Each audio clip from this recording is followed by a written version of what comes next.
एक छोटे से गांव में, जिसका नाम था रामपुर, एक गरीब किसान रहता था। उसका नाम था गोपाल। गोपाल बहुत ही साधारण इंसान था। न धन, न संपत्ति, न कोई बड़ा सहारा, लेकिन उसके पास एक चीज थी जो बहुत कम लोगों के पास होती है, अटूट भक्ति और सच्चा दिल।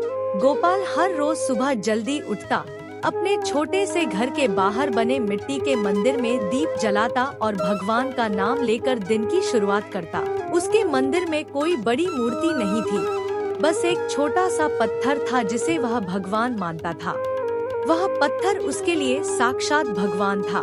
गांव के लोग अक्सर उसका मजाक उड़ाते थे। वे कहते, अरे गोपाल, इस पत्थर में क्या भगवान है? इतनी पूजा करने से क्या मिलेगा तुझे?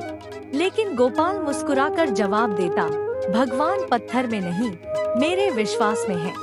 एक दिन गांव में एक बहुत बड़ा साधु आया। उसका नाम था स्वामी हरिदास। लोग दूर दूर से उसके दर्शन करने आए। गांव के बड़े बड़े लोग उसे अपने घर बुलाने लगे। उसे स्वादिष्ट भोजन कराते और बड़े आदर से उसकी सेवा करते। गोपाल ने भी सोचा कि वह भी स्वामी जी को अपने घर बुलाए, लेकिन उसके पास तो देने के लिए कुछ भी नहीं था, न अच्छा खाना, न अच्छा घर। फिर भी उसने हिम्मत जुटाई और स्वामी जी के पास गया। महाराज, क्या आप मेरे घर भी पधारेंगे? उसने विनम्रता से पूछा। स्वामी जी ने उसे ऊपर से नीचे तक देखा।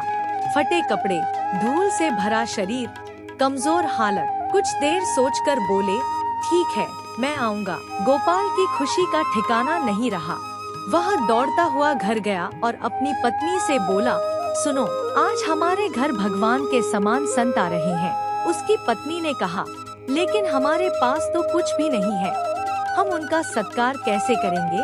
गोपाल ने मुस्कुराते हुए कहा, हमारे पास सच्चा दिल है, वही काफी है।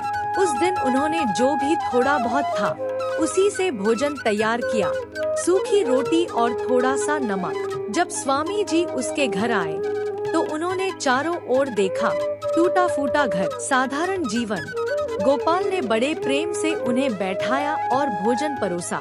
स्वामी जी ने जब भोजन देखा तो उनके मन में थोड़ी निराशा आई, लेकिन उन्होंने कुछ कहा नहीं और खाना शुरू किया। जैसे ही उन्होंने पहला निवाला मुंह में डाला, उनके चेहरे का भाव बदल गया।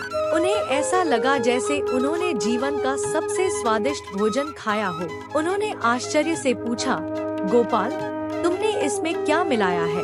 गोपाल ने सरलता से कहा, महाराज, इसमें मैंने सिर्फ प्रेम और भक्ति मिलाई है। स्वामी जी की आंखें भर आईं। उन्हें समझ में आ गया कि सच्ची भक्ति क्या होती है।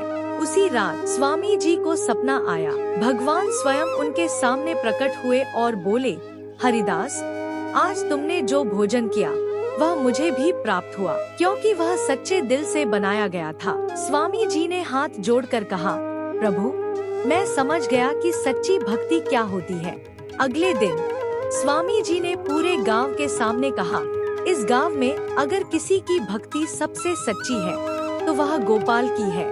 गांव के लोग चौंक गए। जो लोग कल तक उसका मजाक उड़ाते थे, आज उसी के सामने सिर झुका रहे थे।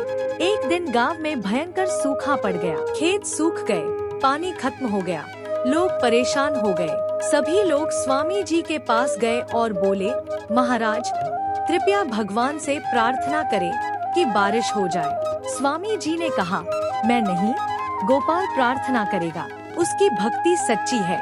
लोगों को यकीन नहीं हुआ, लेकिन वे गोपाल के पास गए। गोपाल ने भगवान के सामने हाथ जोड़कर कहा, प्रभु, अगर मेरी भक्ति सच्ची है तो इन लोगों की पीड़ा दूर कर दो।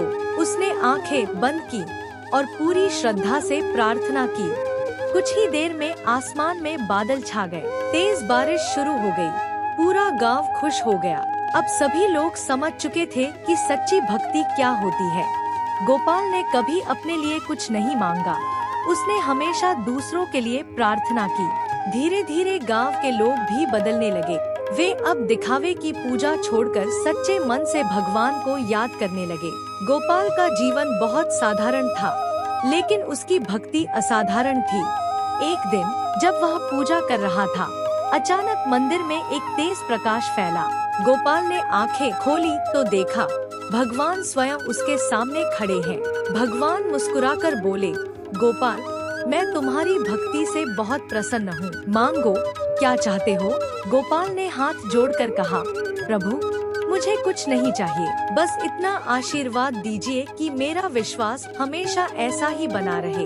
भगवान ने प्रसन्न होकर कहा, तुम्हारी यही इच्छा तुम्हें महान बनाती है। इतना कहकर भगवान अंतर्धान हो गए। उस दिन के बाद गोपाल और भी शांत और प्रसन्न रहने लगा। गांव के लोग उसे एक साधारण इंसान नहीं बल्कि एक सच्चा भक्त मानने लगे। सच्ची भक्ति दिखावे, धन या बड़े मंदिरों में नहीं होती, वह एक निर्मल हृदय और सच्चे विश्वास में होती है। जो इंसान बिना स्वार्थ के भगवान को याद करता है, उसकी हर प्रार्थना जरूर सुनी जाती है।